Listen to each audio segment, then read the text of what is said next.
এক গরমকালে দুপুরে নদীর ধারে ঘাসের উপর ছিল এক পিঁপড়ে। জল পান করতে গিয়ে পড়ে গেল নদীর জলে। পিঁপড়েটি তখন হাত পা ছুঁড়ে ছুঁড়ে বাঁচার চেষ্টা করেছে। ঠিক সেই সময় এক পায়রা গাছের ডালে বসে দেখছিল এই দৃশ্য। পিঁপড়েটিকে ডুবে যেতে দেখে সে ছুটে গেল, মুখে করে একটি বড় পাতার টুকরো নিয়ে এসে ফেলে দিল পানিতে।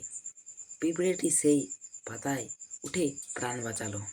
এর কিছুদিন পর একদিন এক শিকারী বন্দুক হাতে এলো নদীর ধারে।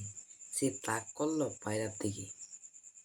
পিঁপড়েটি ঠিক তখনই বুঝলো এটা সেই পায়রা যে তাকে বাঁচিয়েছিল। সে দেরি না করে ছুটে গিয়ে কামড় বসালো শিকারীর পায়ে। শিকারী যন্ত্রণায় ছটফট করে উঠল আর তার গুলি মিস হয়ে গেল। পায়রাটি তখন সঙ্গে সঙ্গে উড়ে পালালো। এই গল্প আমাদের শেখায়, ভালো কাজ করলে তার প্রতিদান একদিন না একদিন অবশ্যই পাওয়া যায়। তাই বন্ধুরা, ভালো কাজ করুন, লাইক দিন, কমেন্ট করুন, আর হ্যাঁ, সাবস্ক্রাইব করতে ভুলবেন না।